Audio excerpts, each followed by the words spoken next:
No one expected the question to come that early. The room had barely settled when Karoline leaned forward, hands flat on the table, eyes fixed straight ahead. Everything suggested a routine exchange: opening statements, polite framing, safe distance. That's what everyone assumed. Hakeem Jeff was mid-thought, delivering a smooth, practiced line about leadership and unity, when she interrupted. Not loudly, not aggressively, but with a precision that cut through his cadence. You knew this would come up. It wasn't a question, it was a statement. A few heads snapped up. The moderator froze for a beat, unsure whether to intervene. Jeff paused just long enough for the audience to notice. That pause mattered. It was the first crack. Karoline didn't rush. She let the silence hang, then continued. You've been asked about this before, she said. You've answered around it before. Let's not pretend this is new. Jeff smiled faintly, the kind of smile meant to signal control. If you're referring to I am, Karoline said, cutting in again, still calm. And so is everyone watching. The room shifted. Pens stopped moving. A producer glanced up from behind the cameras. This wasn't turning into a debate, it was becoming a confrontation. Jeff straightened in his chair. I've been very clear about my position. Karoline nodded once. You've been clear about your messaging, she replied. That's not the same thing. She opened the folder in front of her. No theatrics, no dramatic reveal, just paper. This, she said, tapping the top page, is from when the issue was politically convenient. And this, she flipped to the next page, is from after it wasn't. Jeff's smile tightened. Context matters. Karoline looked at him directly. Then she paused. Longer this time. The moderator cleared his throat. Let's make sure we know, Karoline said softly. This is the part people don't usually get to see. She didn't raise her voice. She didn't accuse. She did something more disruptive. She waited. Jeff glanced toward the moderator, then back at Karoline. You're framing this like a trap. She shook her head. I'm framing it like a memory, she said. One voters seem to have, even when leaders hope they don't. The tension in the room wasn't loud, it was focused. As the cameras held steady, one thing became clear to everyone watching. This wasn't going to be about who spoke better. It was about who couldn't escape what they'd already said. Jeff leaned back slightly, buying time. The audience felt at the moment where a polished answer was supposed to arrive, neatly packaged and impossible to challenge. That's how these exchanges usually went. Karoline didn't allow it. Before you answer, she said, measured. I want to be clear about what I'm asking, not what you wish I were asking. Not what fits tonight's headline. She slid one page forward. Just enough for him to see the date at the top. This statement was made when you were pushing for votes, she continued. Different audience, different tone, same issue. Jeff exhaled through his nose. Positions evolve, he said. Leadership means adapting. Karoline nodded as if she expected that line. Then walk us through the evolution, she replied. Because what people hear isn't growth. It sounds like reversal. A low murmur rolled through the room. Not applause, not outrage, recognition. Jeff straightened. You're ignoring the broader context of I'm isolating it on purpose, Karoline said. Because context is often where accountability goes to hide. The moderator shifted again. Let's allow Congressman Jeff to finish. He can, Karoline said, turning briefly toward him. After he explains why the language changed, not just the policy. Jeff looked down at the papers for the first time.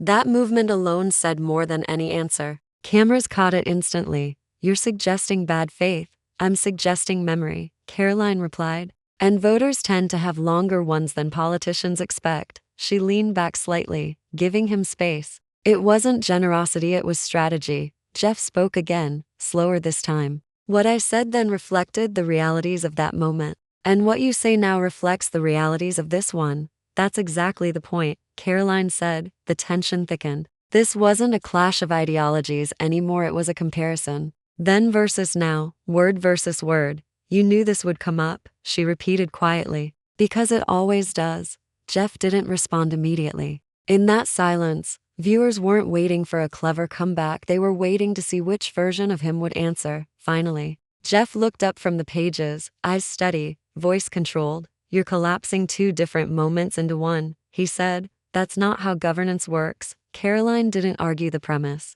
She reframed it. That's fair, she said. So, let's separate them. She lifted the top page and read a single sentence aloud, not loudly, not dramatically, just clearly enough that every word landed. Then she set it down and lifted the second page. Now, This one, she continued reading. Same issue, different verbs, different promises. She closed the folder. To moments, she said. One record. The room stayed quiet. Even the moderator didn't interrupt. It was the kind of quiet that happens when people are checking their own memories. Jeffer cleared his throat. You're cherry picking.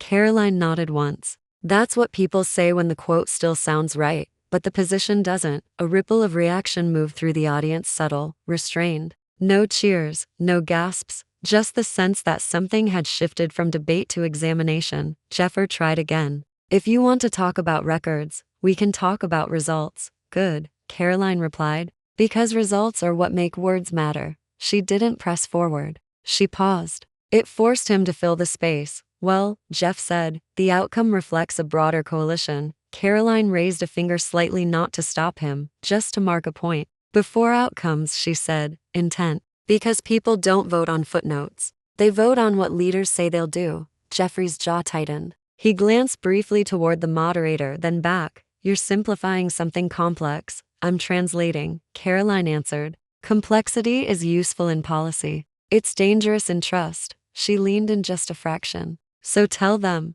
she said, gesturing outward. Which statement should they believe? The question wasn't accusatory. It was logistical.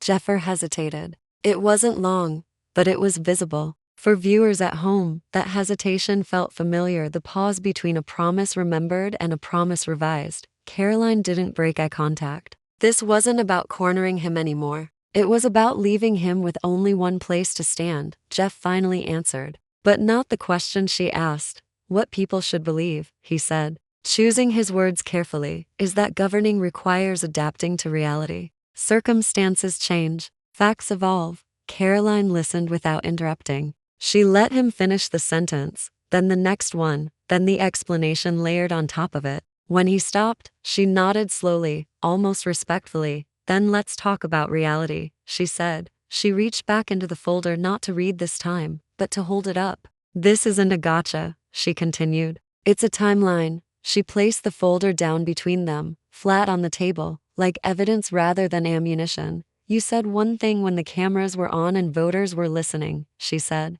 You said another when the vote was counted and the pressure was gone. That's not adaptation. That's sequencing.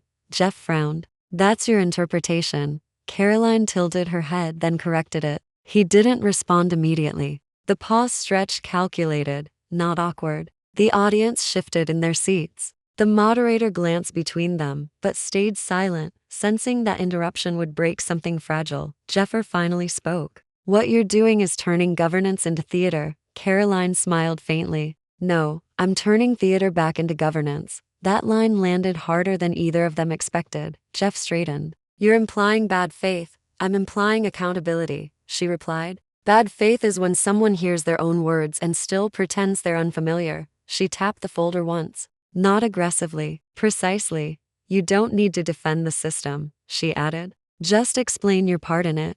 Jeff exhaled through his nose. People watching this know politics isn't simple. Karoline nodded again. They also know when they're being talked around. She leaned back slightly, giving him space instead of pressure. It was a subtle move, but it shifted the dynamic. Now he had room, and room meant responsibility. So, I'll ask again, she said calmly. Which statement reflects what you believed at the time you said it? The studio felt smaller somehow, as if the walls had moved in just enough to make honesty the easiest exit. Jeff looked down, not at the folder, but at the table. For the first time, he didn't have a prepared phrase ready. And for viewers at home, that silence said more than any soundbite could. Jeff finally looked up. But the confidence he'd carried earlier had dulled, not vanished. Just thinned enough that people could see through it.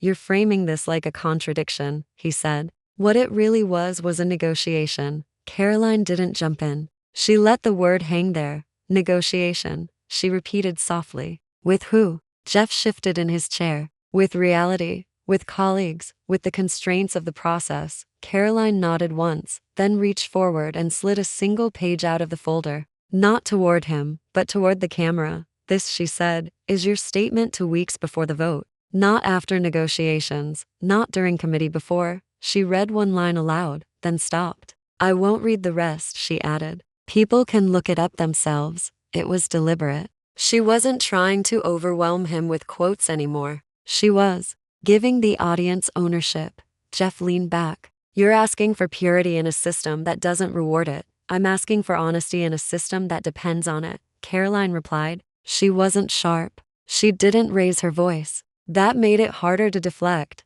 You didn't say this is where I'm starting, she continued. You said this is what I believe. Those aren't the same thing. The moderator cleared his throat, clearly tempted to intervene. But Karoline spoke again before he could. And just so we're clear, she added, turning slightly toward the audience, people don't feel betrayed because a bill changed. They feel betrayed because the explanation did. Jeff shook his head. You're simplifying voter psychology. Karoline smiled this time without warmth. No, she said. I'm listening to it.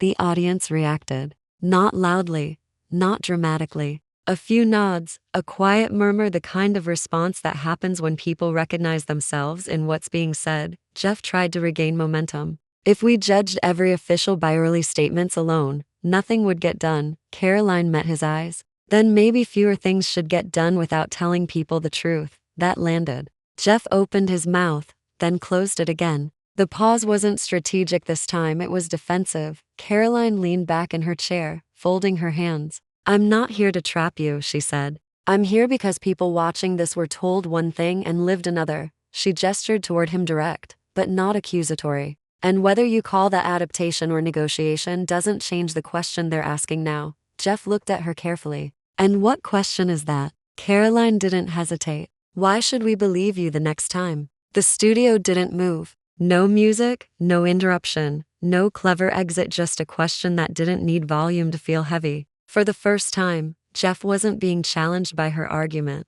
He was being challenged by the silence, waiting for his answer. He inhaled slowly, the kind of breath people take when buying time. The question still hung, untouched. Why should we believe you the next time? He adjusted his jacket, eyes flicking briefly toward the moderator as if expecting a rescue. None came.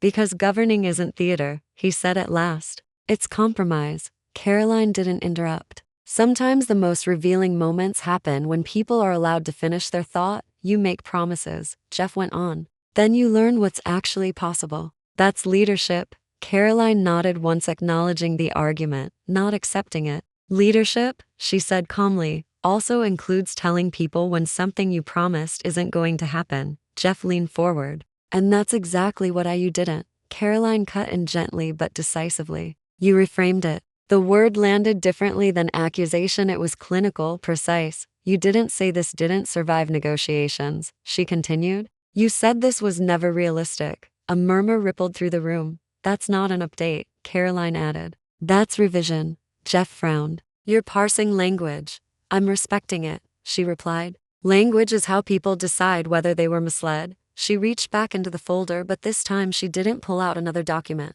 She closed it. I don't need more papers, she said. You've already given me what I need. Jeff raised an eyebrow. Karoline turned slightly toward the audience again. Every time you say the process, what people hear is not you. She looked back at him. But the process doesn't run for office. You do. The moderator shifted uncomfortably. This wasn't chaos, but it was drifting somewhere unscripted, somewhere dangerous. Jeff tried to reclaim ground. You're asking politicians to be absolutists. No, Karoline said. I'm asking them not to pretend they were always standing somewhere else. She paused, then added, there's a difference. Jeff crossed his arms. So, what would you have done? The question sounded like a challenge, but it was also a crack in opening. Karoline didn't answer immediately. I would have stood up and said, this is what changed, and here's why, she said finally. Even if people didn't like it, Jeff scoffed lightly. That's easy to say from the outside. Karoline's expression didn't change. I've done it from the inside, she replied. And it's not easy, but it's honest. The audience felt the shift. The debate wasn't about policy anymore. It was about posture, whether power insulated you from accountability or demanded more of it. Jeff shook his head. You're holding me to an impossible standard. Karoline leaned forward just enough to make the moment feel intimate. No, she said. I'm holding you to your own words. She tapped the closed folder, once the ones you chose before anyone forced your hand. Silence returned. Not the awkward kind, but the thoughtful kind. The kind where people stop rooting and start listening. Jeff opened his mouth, then paused. He glanced down, then back up. I stand by my record, he said. Karoline nodded. That's fair, she replied. But standing by it doesn't mean rewriting how it happened. She leaned back, folding her hands again. And that, she said quietly, is where this conversation stops being about politics and starts being about trust. The moderator finally spoke, voice cautious. We're going to take a quick break. Cameras pulled back slightly. The lights dimmed just a notch. But the tension didn't go anywhere. For the first time, Jeff wasn't defending a vote. He was defending the story he told about it. And Karoline had made one thing clear. People weren't confused anymore. They were deciding. The break ended.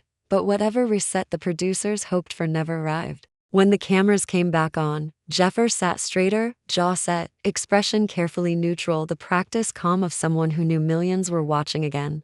Karoline noticed immediately, noting the shift, the armor going back on. The moderator smiled tightly. We're back. Let's move forward. Jeff spoke first, voice smoother now. I want to be clear. There's a difference between evolving and deceiving. Suggesting otherwise undermines serious discourse. Karoline didn't react right away. She looked at him, then briefly toward the moderator, then back, subtle, deliberate, like she was deciding whether to let the script run or cut across it. You're right, she said finally. There is a difference. Jeff nodded, expecting agreement. And the difference, Karoline continued, is whether voters are informed before they're affected or after. The studio felt tighter again. Jeff's nod stopped halfway. You keep returning to this idea that people weren't informed, he said, but I gave multiple interviews explaining after the vote, Karoline said. Jeff exhaled through his nose. That's how the news cycle works. Karoline leaned forward slightly. No, that's how avoidance works.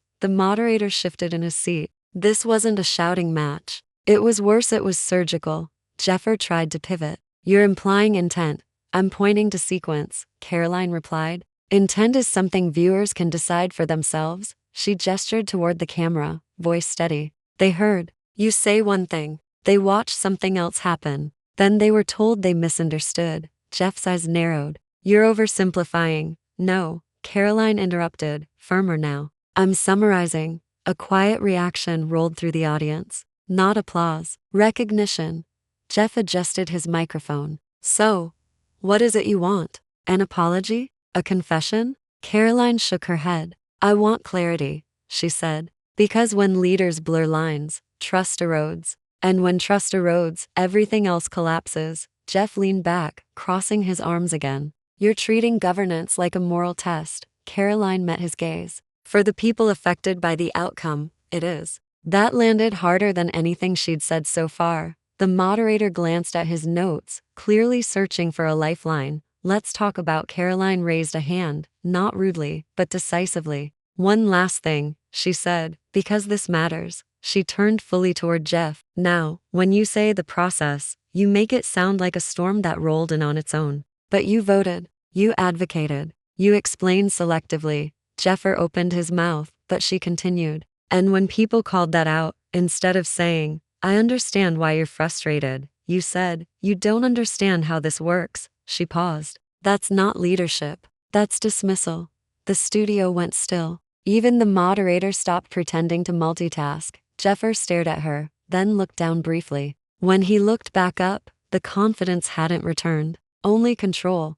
I won't apologize for doing my job, he said. Karoline nodded slowly. I wouldn't ask you to, she replied. I'd ask you to own it. She leaned back again, hands folded, posture calm. Because people don't lose faith when outcomes change, she added. They lose faith when they're treated like the problem for noticing. The camera held on Jeffer a beat longer than usual. No interruption. No cutaway. He didn't speak. And in that quiet stretch longer than comfort allowed, the audience didn't hear a rebuttal. They heard the absence of one. The moderator cleared his throat. We'll move on, but it didn't feel like moving on. It felt like something had already shifted off script, irreversible. Karoline hadn't attacked him. She'd removed the cover, and now everyone could see what was underneath. The moderator's attempt to move on didn't reset the room. It only exposed how unsettled it had become. Jeff straightened his notes, buying a few seconds. Karoline noticed immediately. This wasn't recovery. It was containment.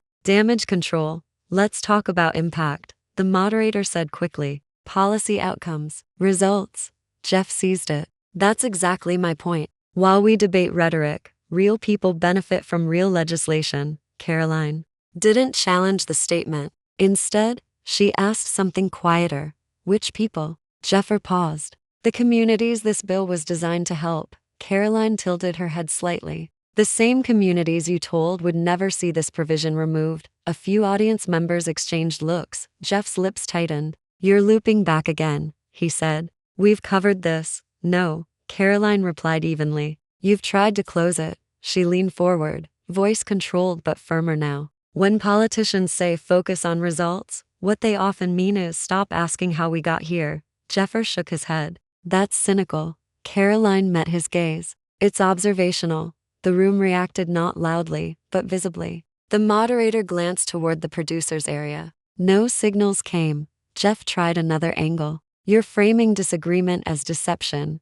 Karoline didn't answer right away. She let the silence stretch just long enough to feel intentional. I'm framing accountability as non-negotiable, she said. Jeffer exhaled sharply. So, in your view, any change equals betrayal? No, Karoline said. Any unexplained change does. She turned slightly toward the camera. People don't expect perfection. They expect transparency. Jeff leaned forward. And what about political reality? Pressure? Leverage? Karoline nodded once. All real. All understandable. But none of them justify pretending something didn't change when it did. That was the moment the energy shifted. Not dramatically, not explosively, but tangibly. The audience wasn't waiting for a winner anymore, they were listening for honesty. Jeffrey's voice lowered. You're holding me responsible for a system bigger than me. Karoline didn't smile this time. You don't get credit for the system when it works, she said. And you don't get to hide behind it when it doesn't. The moderator attempted to interject. We're running short on time. Karoline glanced at him, then back at Jeffer. One final question, she said. Simple. Jeff nodded cautiously. If this vote were held again today, Karoline asked, would you say the same things to voters before it happened that you said after? The question was clean, unloaded, impossible to dodge without consequence. Jeff stared at her, then at the camera. Seconds passed. The room didn't breathe. I'd explain it differently, he said finally. Karoline nodded, not in triumph, but in confirmation. That's all anyone needed to hear, she replied. The moderator moved quickly. We'll have to leave it there. Cameras widened. Lights softened. But something had already landed. Jeff hadn't admitted wrongdoing. He hadn't reversed a position. He hadn't raised his voice. Yet the audience felt it. Something essential had cracked. Karoline sat back, composed, hands folded once more. She hadn't pushed him into a corner. She'd simply asked him to stand in the same place twice, and the fact that he couldn't, that was the answer. The cameras cut. But the tension didn't. When the red light switched off, the room exhaled in fragments, quiet coughs, shifting chairs, a producer whispering. Cue. Jeff gathered his papers slowly, deliberately, as if the extra seconds might restore what had slipped away. Karoline stayed still, watching not him, but the space he left behind with every unanswered implication. Off camera, the moderator leaned in with a practiced half-smile. All right, thank you both. Jeff nodded politely, already preparing the version of events he would later deliver in a hallway scrum. Karoline knew the routine. She'd lived it long enough to recognize when spin was loading. But something was different this time. As Jeff stood, a staffer approached him, murmuring something low. He paused, listened. His expression didn't change, but his jaw tightened. Karoline caught it. That was the moment the realization set in. The clip was already moving. Phones were out. Editors were cutting. Social feeds were lighting up. Karoline gathered her folder, not rushing. She hadn't come to win. She'd come to make sure the record stayed intact. As they walked off the set, Jeffer finally turned to her. You know, he said, voice measured. You're good at this. Karoline stopped, met his eyes. So are you, she replied. That's why this matters. He studied her for a beat, nodded once, and moved on. In the hallway outside, aides clustered, voices overlapping. A producer approached Karoline, eyes wide. That last question, he said. That's going everywhere. Karoline didn't smile. It should across town. Within minutes, the clip hit feeds. Would you say the same things before the vote? The pause. The answer. The nod.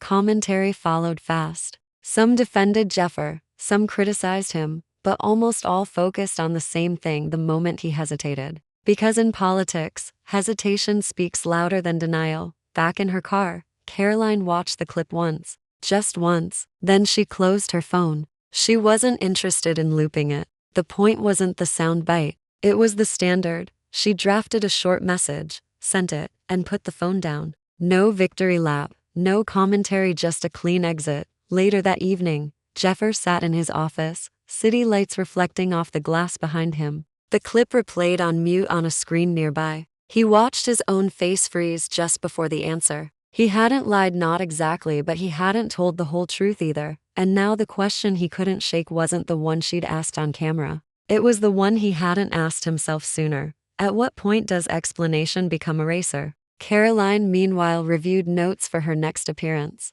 Different topic, different panel, same rule. Don't let the story change after the vote. Because once people start listening again, silence stops working. By the next morning, the clip had settled into the news cycle, not as a scandal, not as a takedown, but as a reference point. Pundits debated it, supporters reframed it, critics minimized it, but viewers remembered one thing: the pause. Karoline didn't comment on it publicly. She didn't repost it. She didn't caption it with triumph. She moved on, because the moment had already done its work. Across town, Jeff addressed a different crowd, speaking with the same confidence he always had. Yet something subtle had changed. He explained more, clarified earlier, anticipated questions that once would have been waved away, not because of pressure, but because people were listening again. That was the real shift. Karoline watched none of it. She was already preparing for the next conversation, the next topic, the next moment where words would matter more than spin, because this wasn't about one exchange or one vote. It was about reminding everyone on both sides of the camera that once something is said out loud, it belongs to the public. And the public had finally decided to remember.